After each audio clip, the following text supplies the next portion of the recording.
Mother's Day. Kain tayo. Happy Mother's Day.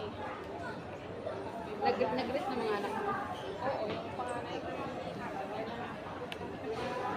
Good morning, Happy Mother's Day.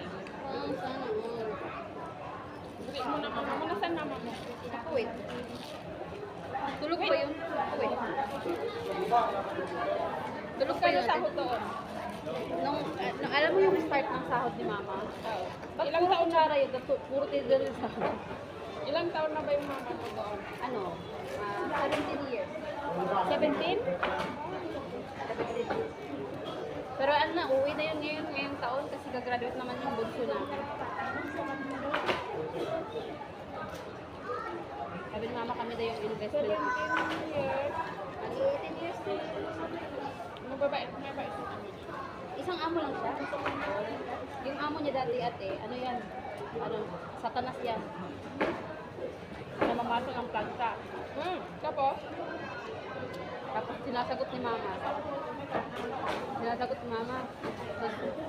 Mag-aaway sila palagi. Pero nung time na, yung amo niya kasi ate, sunod-sunod yung naging anak.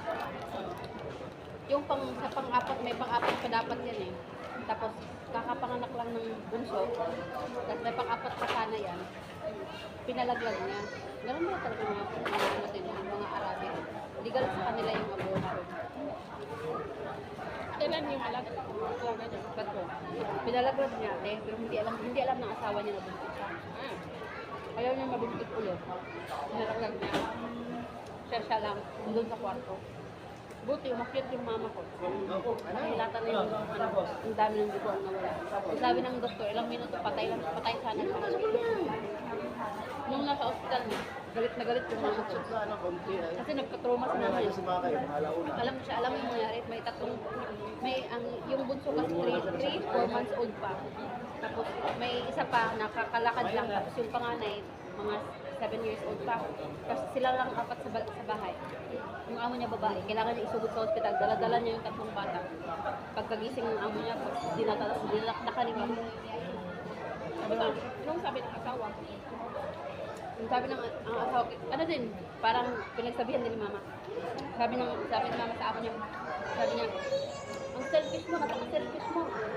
Ano ka, nagpapakamatay ka? Ano yung mga anak ko, iwan sa akin. Yung mga pamilya din ako, pinapahamak ako, ganito ganyan. Alam ko, hindi ako parang si mama yung ano doon, number 1 suspect ko pa naman, kayo lang kasama sa bahay. Galit na galit si mama. Ayun, yung amo niya hindi na sumasagot. Pati yung amo lalaki, sabi niya, ikaw din, hindi ka nag-check ng asawa mo, ganito ganyan, mga problema yun, yung pinag-usapan. Kasi mas matanda si mama sa kanila ng ilang taon. Mula nun nag-ganyan sa kanila, close sila. Hindi nila pinasok si mama para ang problema sa kanya. Nung dumating si mama doon, kakapanganak lang pangalawa. Tapos yung bunso, hindi mas mama. Yung bunso, binuntis pa lang ando na si mama. Kaya yung mga bata, attach sa kanya. Alam mo pag yun yung amo niya ngayon. Yun. Alam mo yung amo ni mama, yung mga alaga ni mama. Pag magbabakasyon si mama, nagkakasakit. Kasi umiiyak ate, hindi sila ano. Alam mo yung pahirapan ngayon ng pag-ano nila eh. Yung pag-alis ngayon ni mama, pahirapan sa kanila. Kasi tingin nito. Yung unang ano ni mama, 2007 ata, yung 2008. Ay yung sahod ni mama, 8,000 pa lang. Ang baba naman ng sahod dati. Lalo sa Middle East, di ba? Pero nag-increase na, nag-increase na ng aming mama. Ang sahod na ngayon, magka-32 ata. Pero free lahat si mama. Ano siya? Walang day off. Wala siyang day off, pero pag gusto niya lumabas, binibigyan siya ng pera. Kunwari, nagpapabak si mama. Ginawa na ang mga amo na. Lahat ng yung mga damit na di na ginagamit, pinapalagay niya sa box kay mama. Tapos Pag mag-send na si mama ng ano, ng box, pinapag-grocery niya si mama pagbili ng mga chocolate. Para ba? Kaya yung nangyari, naging close na din kami ng amo ni mama. Yung mga anak niya, naging close kami, nag-uusap-usap kami. Pag mag-video call sila, kami ni mama, andyan sila. Buti hindi ka inano na punta doon, kasama niya. Oo, sana. Nung pumunta silang Canada. Pag-akot eh. Magiging ano yun. Lalo kami, pag si mama umuwi na, may ano na ako, may parang utang na loob. Mahirapan ka pauwiin si mama. Pero yung gusto nila, umuwi si mama, naka-open visa. Para pag gusto bumibita si mama, naka-wet free. Ganun yung ginagawa nila. Mga binata na din. Oo, dalaga nag-graduate ng college ng panganay. Kaya nga yung ano, yung graduation niya, gusto nila i-open visa si mama kasi papuntahin nilang Canada. Parang anak na din yan. Kasi ano sila, mahal na mahal nila si mama din. Yung, alam mo yung mga birthday, surprise na hindi namin nagagawa. Kasi nga, like, malayo kami, di ba? Kaya yung gumagawa para kay mama. Kasi tutulog ko. Di ba si mama nasa men's quarter? Kasi dati kasi may sarili lang bahay. Ngayon, ano na sila, ano sa pamilya ng amo ni mama babae. Ang daming pamilya doon, ang daming katulong. Pero si mama, hindi si mama basta-basta inutos sa mga kapatid ng amo niya. Kasi nagagalit ko siya sa mama. Kasi yung mga bata. Tapos di ba sa men's quarter si mama natutulog. Pinapunta siya ng mga alaga niya kasi sa tabi sila matulog. Kasi ang lalambing at mga lalambing. Pag si mama, pag ayaw niya magtrabaho kasi pagod siya, wala. Sabi niya, mag-order na lang tayo. Tapos sinasama nila si mama kahit saan. Pag nagpa-parlor ang amo ni mama, sinasama si mama. Kaya yung nangyari, yung mga ibang katulong din naiingit.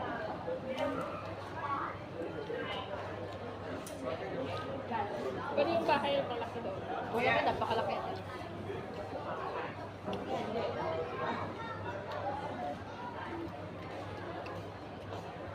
Pahirapan sa kanila pag uwi ni mama yun. Ayaw kumain. Pero malalaki na doon. Malalaki na. Hanggang nagbibinata yung mga anak, mga alaga ng mama. Tinuturing ni mama na ano, parang kanya.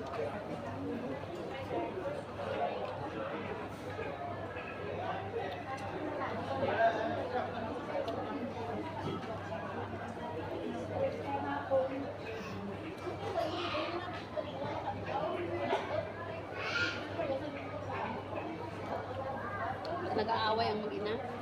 Yung amo niya at yung mga bata. Pag nag-aaway. Si mama yung nagiging referee. Pinapagalitan lahat, pati yung amo niya. Kasi yung amo niya nakikinig kay mama.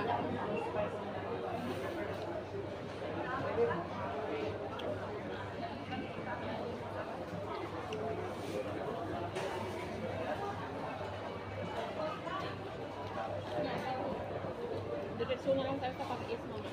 May mag-import ka muna. Tapos, bago tayo punta na. Ang galing namin na punta tayo ng pag-is. Mag-import tayo doon. Tapos, pangalan ng ibang Ako mo Far East? Di ba sa LP yun? Gaan? Ha? Far East Plaza sa Orchard din. Pero ibang building. Far East Plaza, sa kalapit din.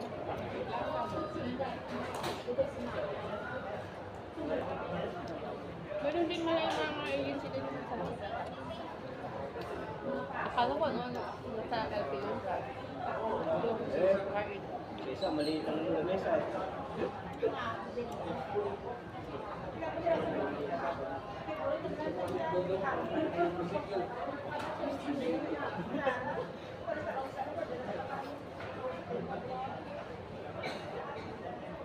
Ano, punta tayo. Yan lang, magkita din. Punta ako sa Ranggo.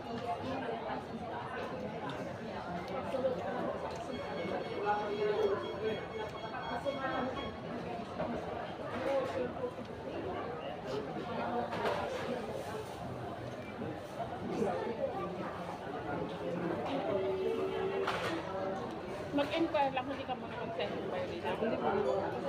Kaya kailangan ko malaman kung anong gusto ng mama ko, kailangan ko magpapakita. Ate, ano kaya nangyari sa ligo? Okay. Hindi siya ano, hindi siya magagalaw. Ano lang yan? Ilang araw na kaya to? 2 linggo ata. Mawawala din yan. Na, di ba sa, nasulog ka siguro sa isang side lang. Tapos ano, pina-check up ko sa doktor. Pinabayaran na nga. So sabi ko, mamatay na ata. Ano yung sabi ng doktor? Wala naman daw akong high blood. Ang dito ko, parang nagsaswalan siya. Diyan mo maghiga mo yan. Ewan ko, basta dito siya bandan. Sakit talaga siya yan. Ganyan din ako lagi. Pag maligo ka, ano yun warm yung inan mo dyan. Or nalamigan niya. Kasi hindi siya pwede i-massage. Kasi yung ugat niya, yung ugat niya namamaga. Pag minamassage ka daw, may possibility na pagpuputok niya mas malaking problema. Ano yun mo nang, di ba pag maligo ka shower, di ba warm? Yun yung i-ano mo. Ganyan din nawala yung sa ko noon. Hindi naman makika-check up. Hot compress, di ba? Hindi hot compress. Nakabili ba tayo ng hot compress sa ice? Alam mo yung nilalagay sa ano? Nilalagay ng mainit na tubig. Hot compress na siya. Meron ba? Ewan ko. Kung alam, ang nilalagay ko, bigyan lang ng ano? Ng tinikit mo dyan. Parang mayroon ba? Sa lumpas, gano'n. Yeah. Naganyan din ako dito sa shoulder ko, hindi ko may hindi ko may taas ang kamay. Ilang ano na to, ilang linggo na to, mag-isang buwan na. Tagal na. Masakit. Hindi ako hindi ako makapagbuhat ng ano na mabigat. Mabigat. Kasi nag-crack siya. Sabi ko, mamamatay na siguro ako. Maaga pa naman. Hindi ka pa nga nagkapag-asawa. Hindi ka pa mama, tapos Mamamatay na. Hindi nga mama, mamamatay. Hindi pala mama na nanay. Mama pala, mamamatay. hindi ko pa. Hindi man lang tayo umabot sa ganun. Maging mama ka mo. Ayoko. Ayoko maging mama. Sisi ka. Alam mo, te, Ayaw mo maging mama, tapos dito ka nagsasakripisyo. hindi ako wala na, tapos ako sa sakripisyo. Ano na, parang sarili ko na to. Madadala mo ba sa... Nag-ano nang, naglalakwansyon na lang ako. Kasi parang nag-gala-gala, ano sa buhay. Pero wala akong plano, ano sa mga magkaanak. Wala akong plano doon. Yung mga kapatid ko kasi, te, nasa akin na yun. Ano, hindi pa, 1 taon yung bunso namin. Past 3 years old yung pangatlo. Nasa akin na yun, te. Ako na nag-aalaga. Hanggang sa nakapagtapos ng pag-aaral. So, feeling ko may anak ko. Kasi natapos ng responsibilidad, te. Natapos na sila. May kanya-kanya ng buhay. Parang ngayon na ako nakaano ba. Tapos may anak na yung kapatid ko. Parang naging lola din ako. Kung ano ko, mag-aasawa Di ko. ba ikaw ang panganay? Oo nga. Bakit may kapatid ka na may asawa? Oo. Yung kasunod sa akin. May asawa na. Lalaki, babae. Babae, may asawa na. Pero nag-ano, nakapagtapos na. Maaga mo. Hindi maaga. Nag-ano siya. Nag-asawa siya. 25 years old. Nagtatrabaho na.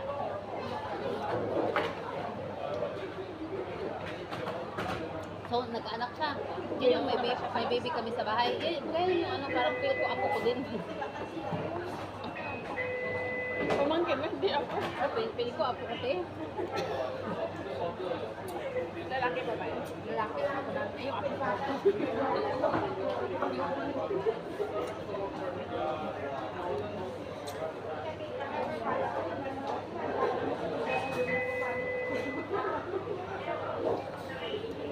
Ano kasi, nung nagkasakit sila, ako yung andun. Yung naglalakad pa lang yung kapatid ko, ako yung maalala. Kasi lumaki ng lumaki. Ako talaga, sige. Kasi wala kasi magpapasok si mama. Ako na ako hanggang nakapagtapos. Lahat. Kaya nung nakapagtapos natin, feeling ko, nakapagtapos ako ng mga anak ko. Aga-aga nagnanay. Kaya ngayon, ayoko nang mag-aasawa ko, mag-aanak ako. Feeling ko, babalik ako sa dati. Napaka-ano na ko eh, nakasurvive na ako din.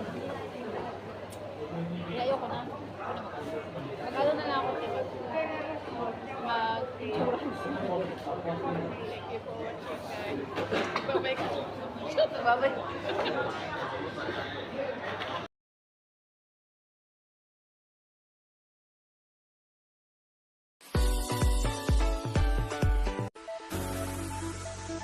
Bye-bye.